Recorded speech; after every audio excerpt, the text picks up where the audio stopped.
our YouTube channel, Fighting for the Final Marriage. This is Cameron. And this is Hannah. And we are, let's say it together. Fighting for the Final Marriage. There we go. And today we're going to be answering some questions from some of you guys who have been subscribing and asking us questions. Now this one, we got to apologize for this one because it's been like a month. It ain't been that long. It has. Oh, it has. It's been like 4 weeks since this girl, since we told, look at the YouTube. It ain't been that long. It's been a long time since we promised to make this video. We didn't really promise, but we said we were going to make a video. And it's just been a long time, so.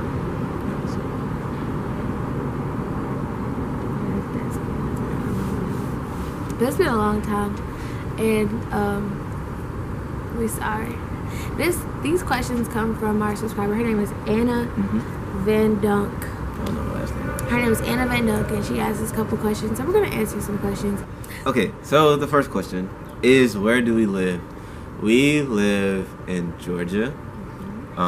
We both go to the University of West Georgia, which is in Carrollton.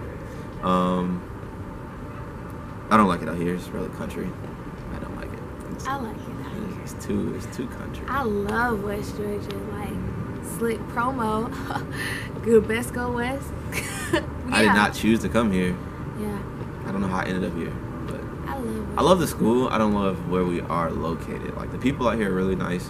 The atmosphere here is great. I love the atmosphere of the school. I don't like Carrollton. Yeah. Carrollton stinks. Literally. It's a stench. Like, you know you're in Carrollton when you smell this smell. Yeah. But it's not always bad. But It's only when they doing stuff at the landfill, which is like 2 miles away from the school. Disgusting. Anyway, second question is, how do we stay on track with the Lord? Constant communication with God. And so that looks like prayer, that looks like praise and worship, that looks like constantly being fed by listening to different sermons, and then turn that into doing, and then that's how you stay on track. You hear and then you do the word. So you hear what God is telling you and then you do it, and that's how you stay on track, for me anyway. I mean, I don't want people to think, I think people think that we're perfect. Like, I get that a lot of people think, like, even our friends, they've come to us or come to me and be like, I just don't feel like you do anything wrong. I'm like, boy, if you like, we're not perfect, but everybody, all the believers, we are all on this race trying to strive towards Christ. And so, like he said, the things that we do are the things that the Bible says, seek ye first the kingdom of God and all his righteousness. And so we try to seek ye first the kingdom of God, which does, like, it looks like our prayer life. It looks like studying the word and, pursuing God in all aspects. It looks like us killing our flesh and stop trying to do things that, we just want to do, and following the voice of God and allowing ourselves to be led by God in our relationship and in our personal lives, and we don't always pass our little tests. We don't always do the right thing as far as, obeying God on time and whatever, but we're trying, so don't feel like, we just got it all together, because we don't. But just like you, we trying. Yeah. Like, I don't wish people could see the stuff that happens behind the scenes, but, like, if you could, you'll understand that, like, what you see on camera is really just reaping of what was sown, reaping of, like, of tilling the ground that is very hard sometimes. Sometimes it's like big rocks that you got to pick up out the ground, but you just keep tilling, and then what you get is what y'all see on camera. What you get is what people see when we're out in public. What they see is like a united front, and they don't see that the battles that we have between each other. And so that's what you want to have in a relationship. But trust is not perfect. We do battle. We do have to go on the front lines for each other, and actively continue to seek each other in what we're doing, and to continue to get to know each other and how we change and all of that. So yeah, don't think we're perfect. Please don't. That's the biggest lie you can tell yourself, is that anybody is perfect, especially these people on YouTube.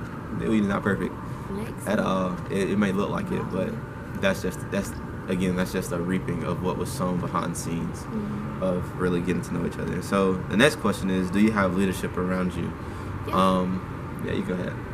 Yeah, I mean, you kind of answered it with the last question, but we have, great leadership. We're really grateful for our church, the Church Without Walls, the Hope Center, because we are surrounded by people, godly people who are, after God's own heart, who are walking in the footsteps that we, are hoping to walk into. Not that we're trying to follow them, but they really are trailblazing for us. And, just really being great leaders. So we have, like we said, our pastor and our first lady. But shout out to y'all, Pastor Green and First Lady Green. And then we also have, we also have different couples in the church, and I guess that's it. Like, our family and our church family. That's really our leadership. Yeah. Our leadership is, like you said, the people within the church, people who are really an extended family, people who really have our best interests at heart and who really care about us, who can tell us what we're doing wrong, tell us what we need to do better, and tell us what we can do to get to that place. Yeah. And we really do appreciate that. We wouldn't name their names, but we'll probably miss somebody, and somebody might be offended, so we don't want to do that.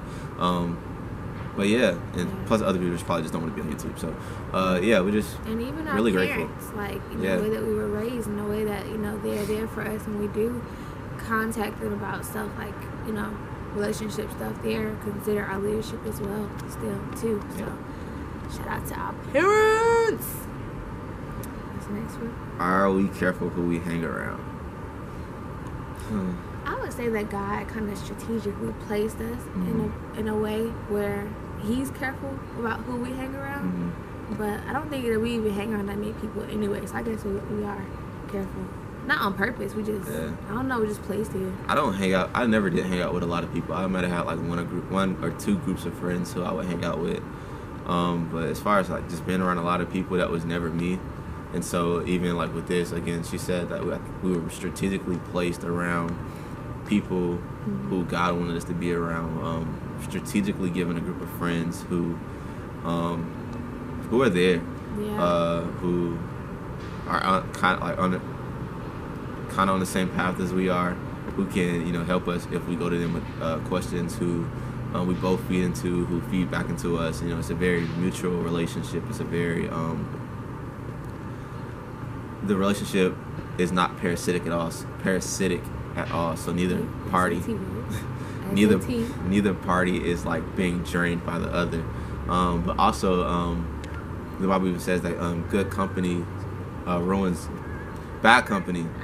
good morals. What am I talking about? Right.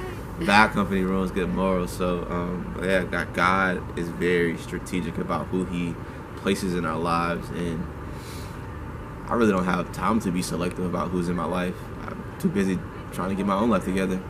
And it just so happens that the people that God places around me are, on that same path. Even with the people who I work with, there's so many people who I work with who are like Christians, or who are trying to live right, or have some sense of, morality about themselves, that they're able to, we're able to have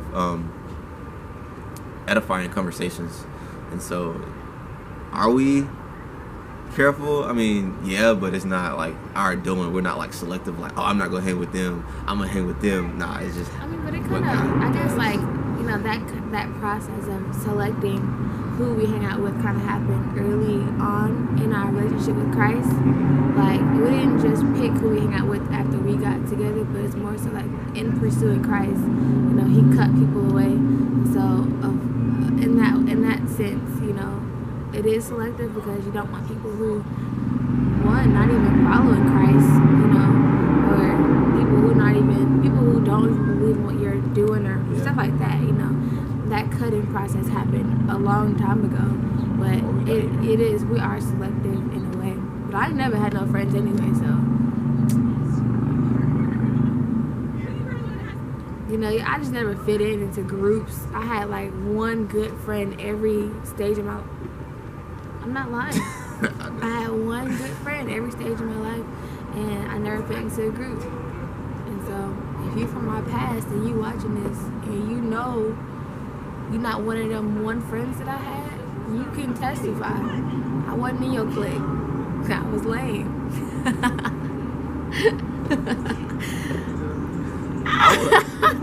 I mean, I guess I could kind of say the same thing, but like that was just because I was so